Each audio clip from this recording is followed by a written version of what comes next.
কোনো বিপদ নেই তোমার।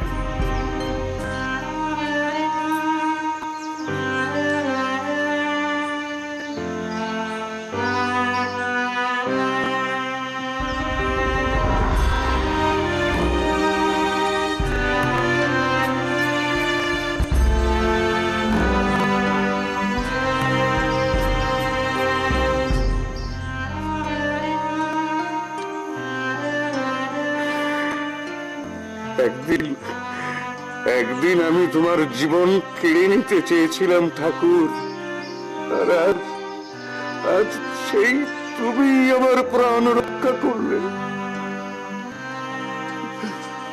এত দয়া তোমার ঠাকুর, তাই হোক ঠাকুর, তোমার ইচ্ছাই পূর্ণ হোক।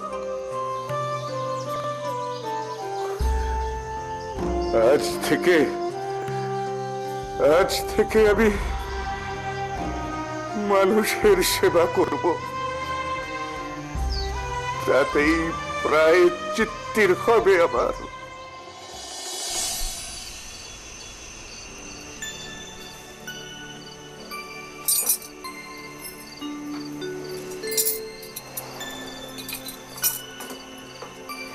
হ্যাঁ রে লক্ষ্মী, ভদ্রলোক তোদের বাড়ি থেকে কত দূরে থাকেন? কে? উপেন জেঠু? বেশি দূরে নয়, পাশেই। আসলে গাঁ তো কলকাতার মতো বড় নয়। আমিও একসময় গাঁয়েই থাকতাম রে লক্ষ্মী। হ্যাঁ হ্যাঁ, তাই তো। তবে কি জানো, গায়ের কথা উঠলেই আমাদের আটলা গায়ের কথা মনে পড়ে যায়। ছোট্ট গা আমাদের, চারিদিক সবুজই সবুজ, কি মিষ্টি গা। তোমাকে যখন নিয়ে যাব দেখ। কি রে, চুপ করে গেলি কেন? তোমাকে নিয়ে যাব বললাম, কিন্তু কোথায় নিয়ে যাব? সেখানে তো আমার নিজেরই যাবার জায়গা নেই।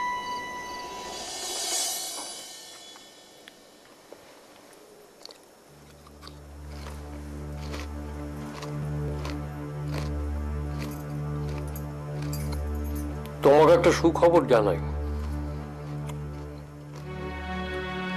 তুমি তো জানো, তারাপীঠ মন্দিরের যে নিষ্কর জমিগুলো ছিল তার উপরে ইংরেজরা কর বসিয়েছিল। তাতে মন্দিরের রক্ষণাবেক্ষণের কাজে সামান্য অসুবিধে হলেও এখন সেটা সামলে ওঠা গেছে।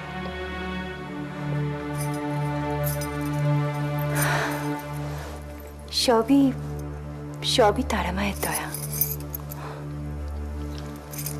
হ্যাঁ, তা তো বটেই। না হলে ওরকম রুক্ষ প্রান্তরে কৃষকরা এত বিপুল পরিমাণ ফসল ফলাতে পারে? আচ্ছা, ইংরেজ মিশনারিদের সম্পর্কে কোনো খবর পেলেন? না, ইংরেজ মিশনারিদের সম্পর্কে আর নতুন করে কিছু খবর পাইনি। তবে আমার কি মনে হয় জানো, যে মিশনারিদের ধর্মান্তরীকরণ রুখতে গেলে প্রয়োজন হিন্দু ধর্মের জাগরণ,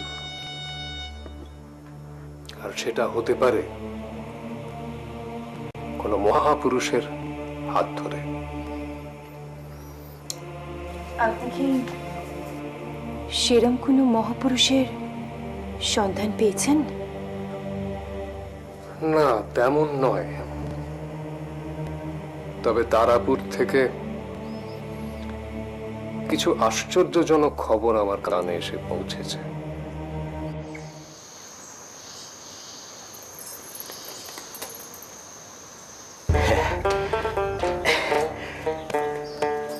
কলকাতা এসেছিলাম, তো ভাবলাম যাই লক্ষ্মী মায়ের সঙ্গে আবার দেখা করে আসি। ভালোই করেছেন। আমার মা বাবা কেমন আছেন? মানে বাবার শরীরটা কি একটু ভালোর দিকে গেছে? হ্যাঁ, তা গেছে, তবে একটু, মানে খুবই সামান্য, মানে খুবই কম। আসলে একে মনের কষ্ট, তার উপরে আবার অর্থের কষ্ট। ভাগ্যিস আমি ছিলাম, নাহলে কি কষ্টই যে পেত ভাবতেই গায়ের লোম একেবারে খাড়া হয়ে উঠছে। কি কষ্ট! ভগবান ঠিক সময় আপনাকে আমার বাবা মার কাছে পৌঁছে দিয়েছেন, নাহলে সত্যি যে কি হতো। হ্যাঁ, ভগবান আছেন বলেই তো আমি এখনো তোর বাবা মার সেবা করতে পারছি। মানুষের সেবা করা যে কি পুণ্যের কাজ, যে না করেছে সে কখনো বুঝতে পারবে না। আমি তো ভগবানকে দিন রাত ডাকছি, ঠাকুর ওদের তুমি ভালো রেখো। আমি তো জীবনে কখনো অসৎ কাজ করিনি, ঠাকুর আমার কথা ফেলতে পারবে না, ওরা ভালো থাকবে। তাই যেন হয়। আচ্ছা জেঠু, বাবা কি একদম বিছানায় শোয়া? মানে চলতেও পারেন না? তবে তবে ওই চলতে গেলেই মাথাটা মাঝে মধ্যে ঘুরে যায়, হাত পা ঝিমঝিম করে, বুকের মধ্যেও বেশ ব্যথা হয়, তারপর ওই হাত ধরে। আমি তো ওর ঘর থেকে বেরোনোই বন্ধ করে দিয়েছিলাম। বলেছিলাম দেখো আমি আছি, যা খরচ খরচা লাগে আমি দেব। কিন্তু হঠাৎ এমন টানাটানি শুরু হয়ে গেল যে ঠিক মতো পয়সা দিতে পারেনি। সে কি? তাহলে তো চলছে কি করে জেঠু? মানে ওরা কি না খেয়ে আছে? না না, খাচ্ছে তো, তবে অল্প করে খাচ্ছে। আসলে চক্রবর্তী পুরুষের মতো পুরুষ, অনেকটা আমার মতো। ওই অবস্থাতে বেরোচ্ছে, চাষবাস করে যদি কিছু রোজগার করতে পারে। এই অবস্থাতেও বাবাকে বেরোতে হচ্ছে। আর তো তাকে বেরোতে হবে না, এবার তো তার মেয়ে তাকে টাকা পাঠাচ্ছে আমার হাতে। তুই আমাকে টাকাটা দেওয়ার সঙ্গে সঙ্গে আমি চক্রবর্তীর হাতে টাকাটা পৌঁছে দেবো, আর বলবো এই নাও টাকা, আর যদি ঘর থেকে বেরো তো আমার থেকে খারাপ কেউ হবে না। এখন যতটা পারলাম দিলাম।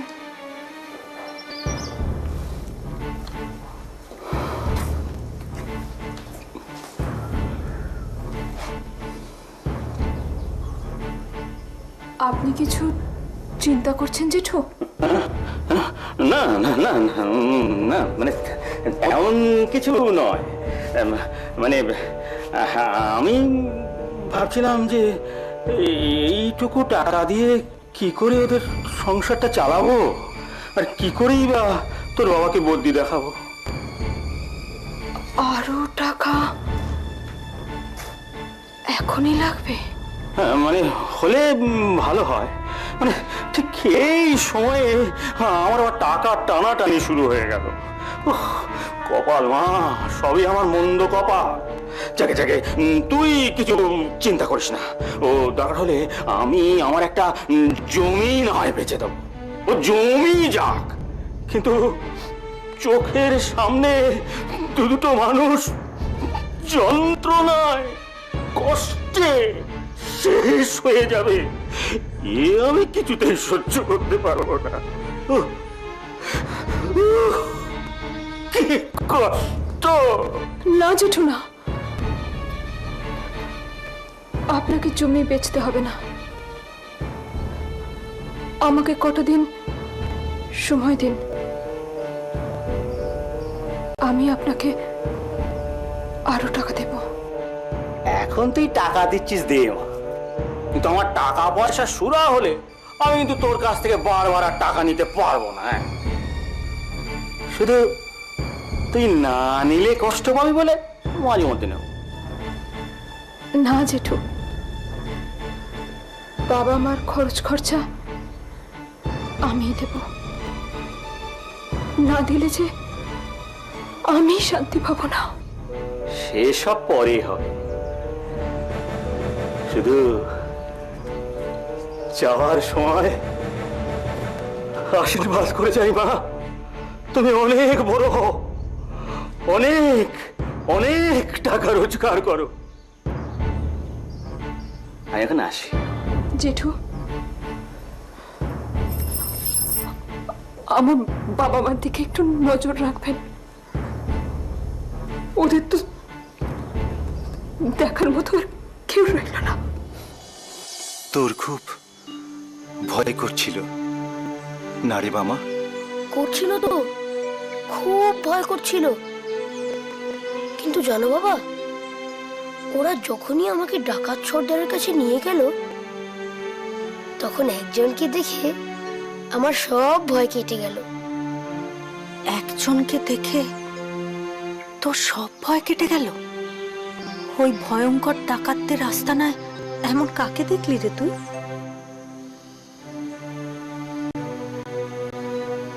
বড় মাকে।